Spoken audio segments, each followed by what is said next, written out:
So yan, hello mga kaibigan, good morning! Welcome pa rin dito sa Bayugan. This is Ella's vlog ko dito mga kaibigan. So, maaga gumising si Dudong Tutot kasi si Tiyo mga kaibigan. Every 4 ng umaga, nagising na yan. And naghihingi na yan siya ng didi, tapos umiiyak. And alam nyo mga kaibigan, simula pagdating namin dito, ayan, nakaluto na si Dudong Tutot ng kanin at saka nag-init na ng tubig. So, hindi naman tayo pwede maaga gising kasi nga buntis tayo mga kaibigan. And then, madali lang po ako magkapanunghot ba? Pag malamig, sumasakit yung ko, yung kabuhion ko mga kaibigan kapag maaga ako magising kasi hindi ako mahilig mag-coffee. So, ngayon, yung gagawin ko mga kaibigan is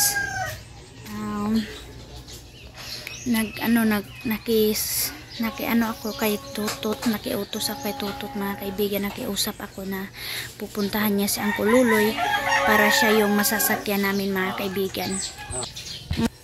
Dahil kami pa ang gising mga kaibigan, bili kami ng biko ni Tutot para kapiha namin. Uy, daw, magkano pa yung sinsilyo ko mga kaibigan, tingnan ko. 10. Tag 10 no? Duha raman ni Tot. Nagpalit siya. Nagpalit siya. Tisag 5. Yan na, coffee na kami, biko. Maganda talaga dito mga kaibigan kasi merong merong kang mabibili like pandesal, like ganito pag merong benta ng maaga. So makakain ka talaga mga kaibigan. Masarap siya mga kaibigan, oh. Tamang-tama lang ang lasa, and then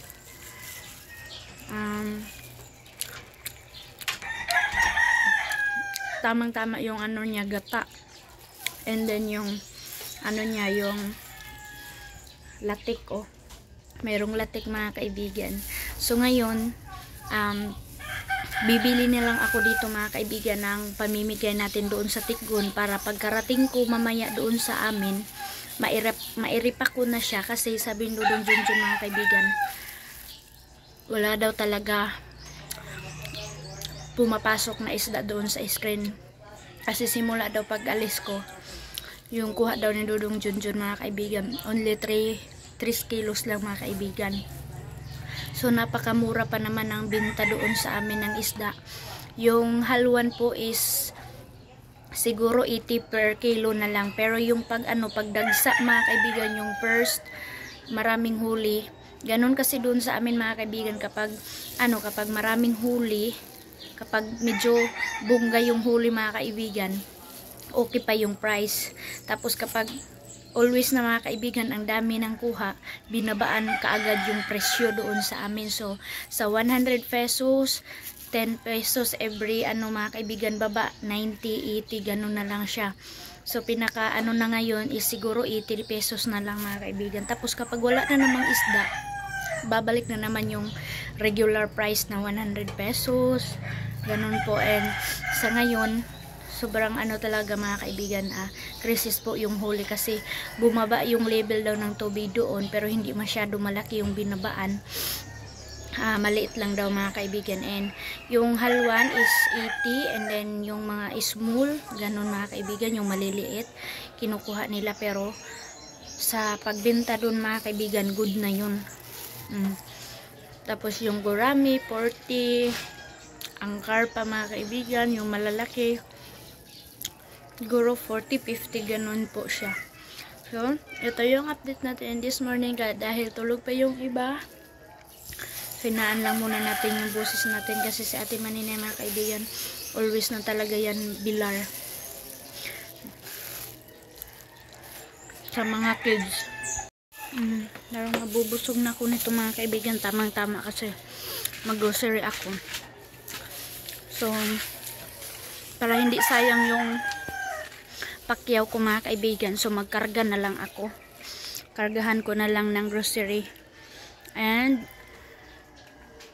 yung pa-check up ko mga kaibigan, sabi ko Kasi si manang ko mga kaibigan, nagmonitor din siya doon sa amin sa San Fran. So sabi ko, kapag dito ako magpa ultrasound or magpa check up, tapos mayroon akong ano, yung bang pabalikin ako mga kaibigan, so medyo malayo-layo yung travel, same naman mga kaibigan, pero mas maganda talaga doon sa amin kasi malapit lang.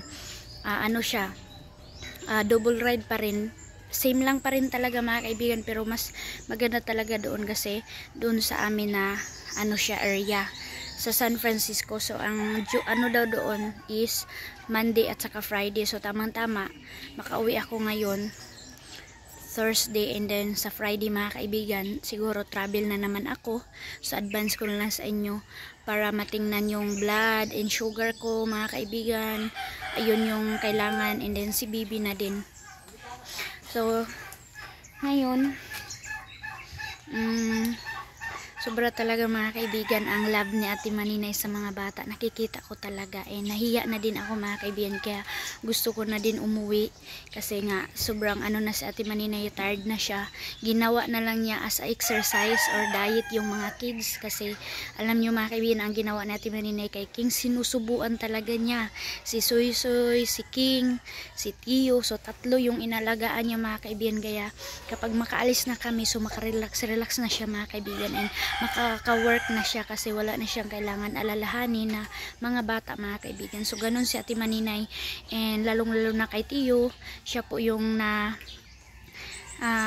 kulang sa tulog kasi siya talaga yung mag-alaga mga kaibigan. Kapag iiyak, kaagad-agad bangon yan, timpla ng gatas, change ng pampers. So I hope talaga mga kaibigan na i-bless na si Kuya Caleb and Ate Maninay kasi deserve niya magka-baby mga kaibigan, kasi maalaga siya, mapagmahal siya mga kaibigan sa mga bata, and lalong-lalo na mahilig po talaga si Ate Maninay ano sa mga pamangkin niya mga kaibigan, yung bang sinasabihan talaga niya, and inaano talaga niya, sinusuway talaga niya yung mga hindi kaaya-aya na ginagawa ng mga pamangkin niya mga kaibigan. So as a mom, okay po sa akin yun, and tinuturuan niya mga kaibigan, pero spoiled lang talaga natin Maninay yung mga kids mga kaibigan, kasi kahit ano yung hinihingi sa kanya or sinasabi sa kanya, ayun, kaagad-agad support si Ate Maninay. So ganun si Ate Maninay kay King and Eileen, and lalong-lalo na kay Ate Hak mga kaibigan. So super supportive mami talaga siya. So yan mga kaibigan, busy na kami ni Eileen pag-prepare. Maaga ako naligo kasi pauwi na kami doon sa Tikgon. So ito muna yung susuotin ko mga kaibigan, and si Eileen gusto niya sumama para matulungan daw niya ako mag-pili doon sa mga kailangan ko ipamigay doon mga kaibigan.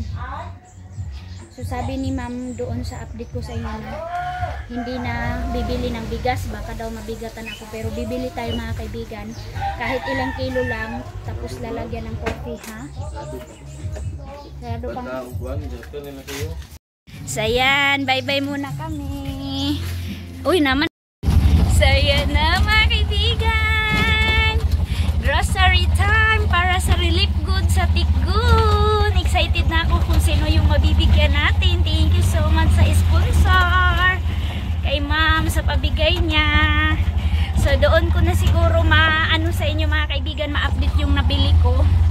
Siguro makabideo tayo ngayon kasi nandyan si Eileen and si Uncle Lolo yung sinakyan ko para hindi kami magmadali mga kaibigan. So makaano talaga kami, makapili talaga kami. So ayan na, ready to go. Kasi kahapon hindi na ako namili mga kaibigan kasi sumakit yung tiyan ko. Kababaktas mga kaibigan, exercise ko na din. So ngayon, pagkatapos ko grocery, balik kami doon. Basta importante naka-intact na dito sa sakyanan yung mga nabili ko. And kain kami or hindi na, para hindi mano si Uncle, magtagalan siya maghintay. Pwede na lang namin doon na kami kain sa bayan ng Lapas. Susundo si Dudong Junjun ninyo mga kaibigan sa akin. Napakaaga ang travel. Ayan, napag-desisyonan ko na lang mga kaibigan na dito na lang ako. Baka nga siguro mas matagal-tagal pa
natuwa yung mga anak nila kapag open nila. Uy, mayroon pala groceries, mayroong biscuit, ganon. So di, ay, thank you, open na. Diri yan, no? Balikan kami nimo, no?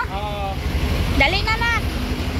So dito na kami, napakaaga pa mga kaibigan. Bili pa si kuya ng bahog sa manok. Hindi na po ako doon sa sa mall mga kaibigan. So dito na lang, bit-bit na lang tayo. So tara! Para mas marami-rami tayong mga kaibigan mapili. So kailangan natin magkuha ng safeguard. Kasi doon sa amin mga kaibigan baha. So kailangan masinop tayo mga kaibigan kung ano yung mura. Hala, Green Cross 13 pesos. Kaninak, nindot nak, no? Wow! So ito na nga mga kaibigan yung sinasabi ko na iba talaga dito kasi mura. So makakabili tayo ng marami sa pabigay ni Ma'am. 2, 4, 6. 3, 1 dozen, 12.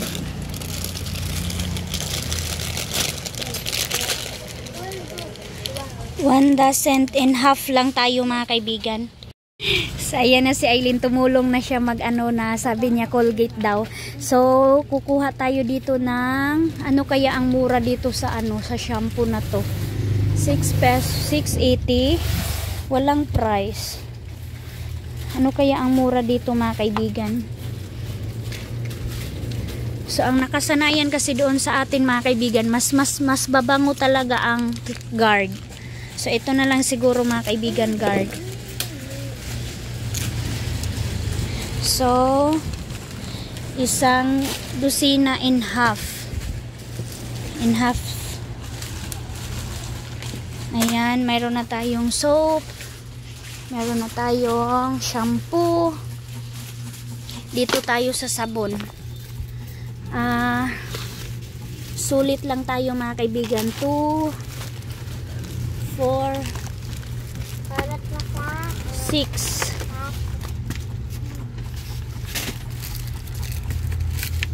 8, 10, 12,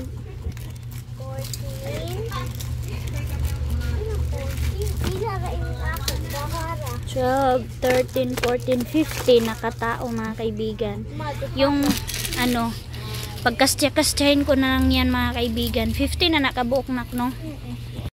So dito na naman tayo sa sa mga powder. 6.30, 6. So ano kaya dito mga kaibigan? So dito na lang tayo sa sa wings. Ako anak dala diri. 1, 2, 3. Oh my god. 4. So ayan na mga kaibigan, mayroon na kaming sabon, mayroon na kaming sugar, mayroon ng coffee, milk para sa mga bata mga kaibigan. Iano na lang namin to, iswak-swak na lang namin to mga kaibigan, para naman hindi lang ang parents ang masaya kundi pati na din mga bata kasi merong milk mga kaibigan. Yun naman yung importante. 5 mga kaibigan. So I hope magustuhan ni mami itong pinagbili ko mga kaibigan. So kailangan pa natin kasi mahal na ang Nescafe mga kaibigan. So dito na lang kami sa sa mga coffee. So dito tag 74, 69, tag 62, 68. ay tabliya pala to nak. Hala nak, may Virgin tag 8. Ang birds tray 9 no? May pagkanina lang ato gikuan. Ay dili, ato na lang baylo anak. Ayan na mga kaibigan, finish na. So ang dami kong napili kasi mura lang talaga dito. So excited talaga ako pag repacking sa relief goods natin doon sa nabahaan. So thank you so much sa mga solid supporters na nag-support sa akin na makabigay tayo ng tulong doon sa mga naapektuhan ng tubig baha mga kaibigan. So ayan na, ready to go na yan mga kaibigan. So yan, nandun na kay Uncle automatic yung mga yung mga kailangan. So bili na lang kami ng bigas and tapos na dayon siya mga kaibigan, finish na. So yan na, meron na tayong rice mga kaibigan. So okay na, dadalhin na namin palapas. So yan na mga kaibigan, dito marami palang katol dito oh. So ito lang yun kasi allow doon sa amin mga kaibigan, yung kingma, kasi kapag iba mga kaibigan hindi siya epekto. 4, 6, 8.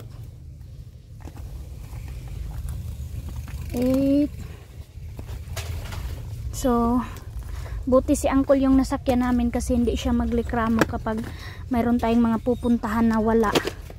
So ito yung mga ilalagay natin sa mga relief goods natin kasi importante ito. 2, 4, 6, 8, 10, 12, 13, 14, 15 na katao siguro yung mabibigyan natin mga kaibigan. So ito pagkasyahin ko to mga kaibigan. Hati-hatiin ko na lang to sa kanila. So yan mga kaibigan, swak na swak talaga yung binili ko. And ang dami ko na siyang ma-repack doon sa ating mga supot. Meron naman akong supot doon mga kaibigan. So hindi na ako bibili para makasave na tayo. So yan na mga kaibigan, nagkagulo na ang mga pag-alis namin mga kaibigan. Grabe. Soy at saka si Tio dinala ko na mga kaibigan kasi papadala na lang ni Ate Maninay kasi nga baka ma-stress Ate Hak sa pagpabadlong ni Tio at saka Soy. No! So bili lang ako ng pandesal para madala ko doon mga kaibigan habang nag pa sila, backing pa. Ayun pa sila, nag-ready pa sila doon. And hinatid pa ni Ate Maninay si Tio.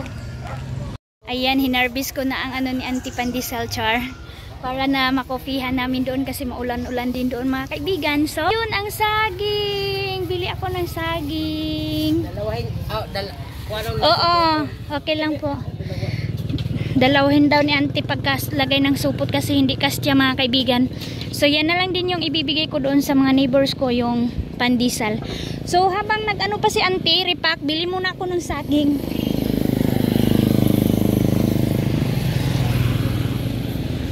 Saging kay dalhin ko doon kay Dodong Junjun.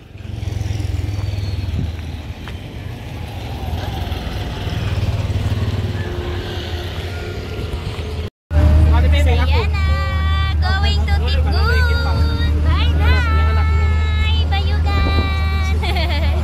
Say sama sa Tikgun, baha doon. Tiyo. Back to Tikgun, and si King umiyak kasi sa nagsakit ang ipin. So yan mga kaibigan, nakatulog si Tio. Ang sakit ng tiyan ko. So palamig muna kami habang nagsigarilyo din si Uncle. Stop muna kami. Cheers daw. Yan. Hindi pa nakatulog si Soy. Sige, nakatulog na. Cheers. Yan.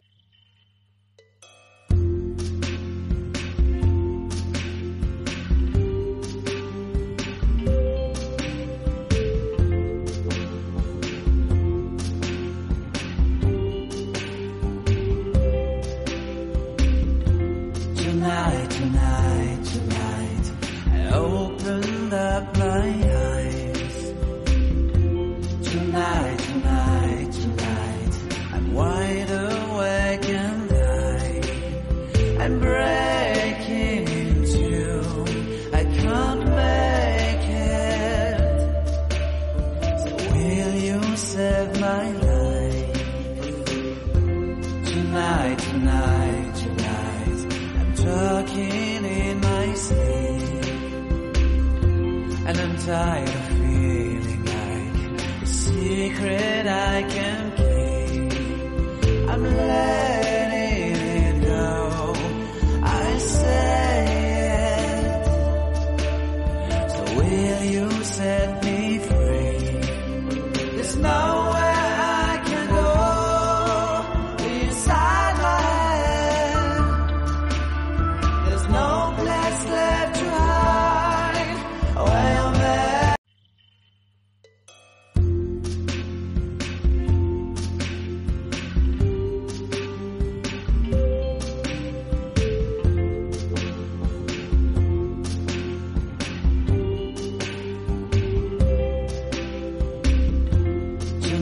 tonight, tonight, I opened up my eyes. Tonight, tonight, tonight, I'm wide awake and I'm brave.